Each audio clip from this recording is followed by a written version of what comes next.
let's start with this question, because how and when do you, as a defense counsel, decide whether or not a claim is so frivolous or made in such bad faith that you might be considering the possibility of seeking sanctions or fees, either initially try to get a first round knockout punch, or do rope a dope and set things up for a later knockout somewhere in the 12th round?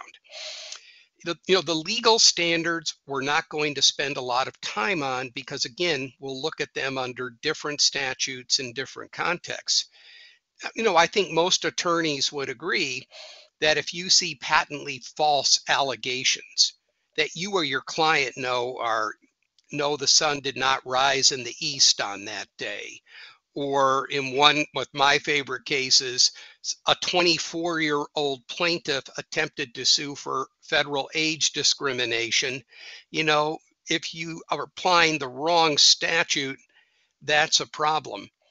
At what point do you simply capitulate and think about a settlement? Or what about arbitration? And I guess my answer to that is, what about arbitration?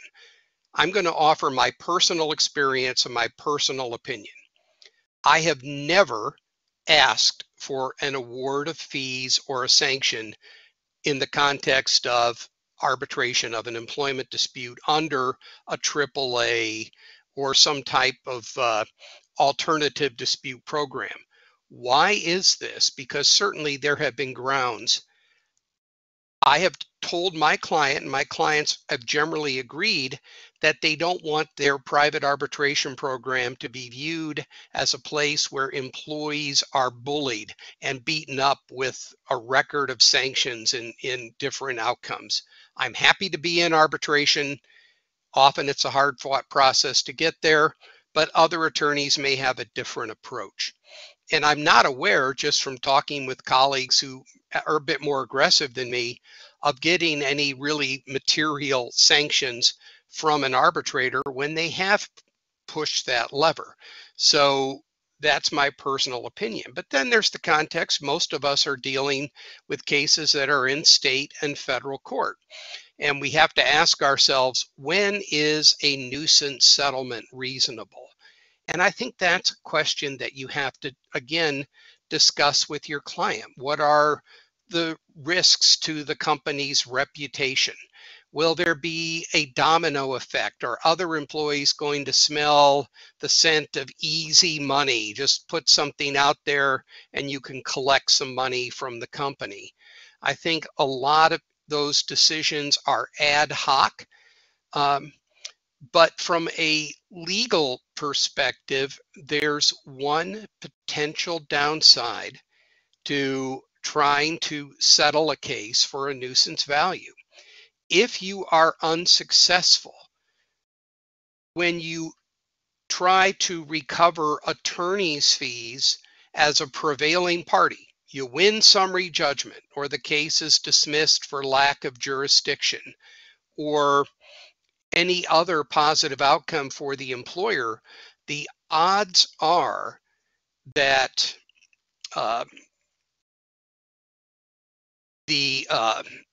that offer of settlement will come back to haunt you on the theory of no good deed goes unpunished, because that can be used as evidence that the case was not truly meritless, because why did the employer offer money to make it go away, even with the inclusion of no admission of liability and other standard defense recitals in settlement agreements? Always a challenge of settlements with pro se plaintiffs.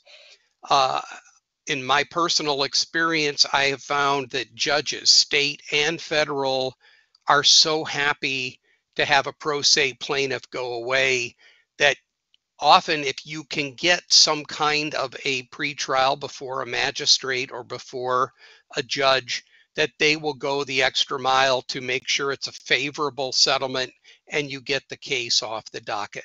And so that is sometimes, I think it may be easier to deal with a pro se plaintiff, make them go away, and move on with life. But again, those are all discussions to be had with your client. Now we'll talk about attorney's fees and costs as a prevailing party defendant.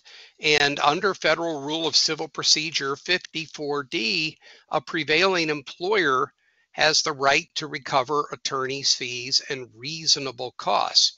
Now, there's a broad definition to prevailing party. It doesn't just mean you won at trial and the jury sided with your client. It doesn't just mean you won on summary judgment. It could be a procedural dismissal, such as mootness or no jurisdiction. And then, independent of the federal rules of civil procedure, there are certain statutes, such as Title VII, the ADA, Title II of GINA, Sections 1981 and 1983, also offer the possibility of recovery to a prevailing defendant. Courts generally enjoy discretion under these statutes to allow a prevailing party a reasonable attorney's fee as part of their costs. Now, I'm going to maybe sandbag myself and say a lot of what I'm talking about is theoretical, because it's a bit like in the, I'm dating myself, but if you ever got sweepstakes mailings, fill out these forms, and a famous celebrity may come knocking at your door and you'll win $1 million. Yes, that is, I suppose, a possible outcome. But the more likely outcome is you're not going to get that lottery prize. And that's how I view a request for attorney's fees as a prevailing party.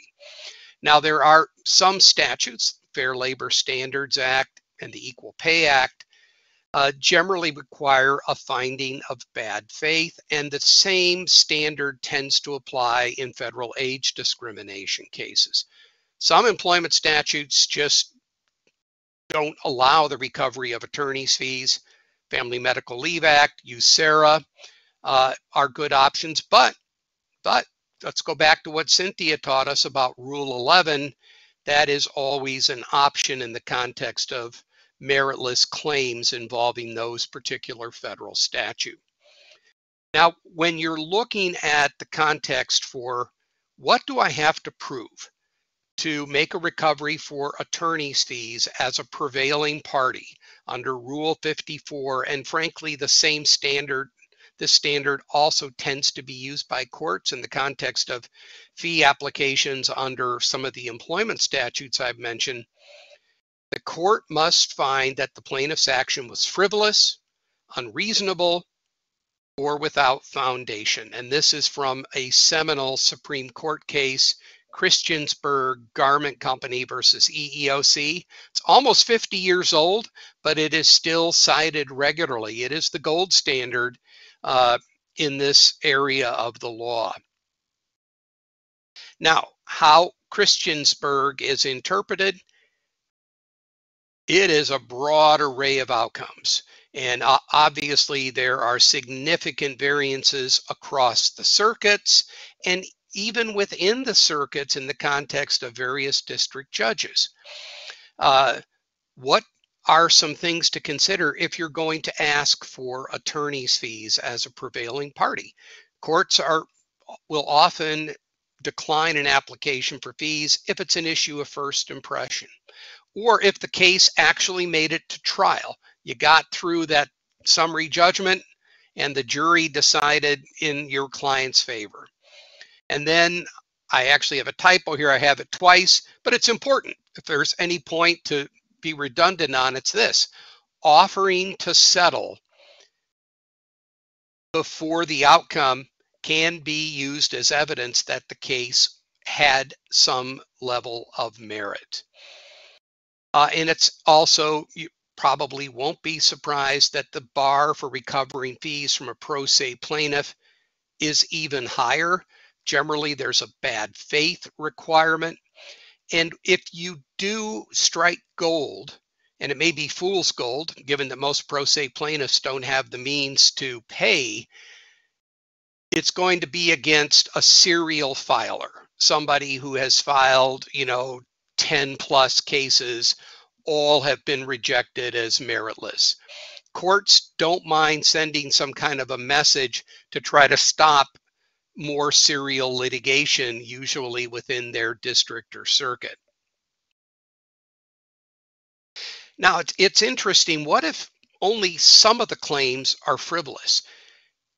If there are good claims and meritless claims, but they can be segregated, then you can recover fees for the meritless claims. But if they are intertwined, court may award partial attorney's fees. But my general sense is if part of a claim is good, it's going to be really hard to recover attorney's fees, just if only a portion of the case stinks. And this is where good time entry hygiene, your managing partners are going to like me for this comment. If you think that you have a case where a portion of the claim is not so great and perhaps could be fodder for attorney's fees, allocate your time entries. This is where block billing, bundled entries may make it difficult to put forward a well-founded fee submission. Now let's talk about appeals. And again, I go back to my sweepstakes theory. There are lots of theoretical grounds to recover fees in the context as a prevailing party in the Court of Appeals, but it doesn't happen all that often. Now, there are some things that you can do before you get to the appellate court, and perhaps while you may have a district judge who has had it with your plaintiff employee opponent. And if you're in this situation, you could ask the court to require a bond under Federal Rule of Appellate Procedure 7, and the bond is intended to ensure payment of costs. Well, costs, even a bond for costs, can be onerous on an individual employee. But in some circumstances, courts could apply the Christiansburg standard and expand the scope of costs subject to the bond to cover projected attorney's fees. Again, don't get your hopes up, but you may just have that magic situation where you can, use this, pull this arrow from your quiver. It is there, but it doesn't often find its target. Now, Federal Rule of Appellate Procedure 38 addresses what happens when you are the successful, you win the appeal as the appellee, and you can recover just damages along with single or double costs. Remember, double costs, kind of like age discrimination. It's one of the remedies that a court can offer. If an appeal is frivolous, and there's case law across most of the circuits that says just damages can include attorney's fees. Now, the traditional federal appellate rule for sanctions is when the result is obvious or when the argument is wholly without merit. But again, these are seldom awarded, and certainly in the context of many circuits, there has to be frivolous plus, which could be findings of bad faith, harassment, or obstinacy. You could also consider, and this is a very extreme option, but my home circuit, Arthur's home circuit, the Seventh Circuit, they had it with a serial filer. And you could ask for a pre-filing injunction to stop this person from clogging the court with frivolous claims. Something to consider, but again, don't get your hopes up. You can also consider recovery under 1927, along similar concepts as Cynthia has so ably explained. And then there's 28 USC 1912, which allows discretionary awards for just damages for delay and single or double costs. These are often filed in tandem. If you're going to go for attorney's fees and costs under Federal Rule 38, might as well do the full Monty and throw in a 1912 because they can be parallel or concurrent to one another.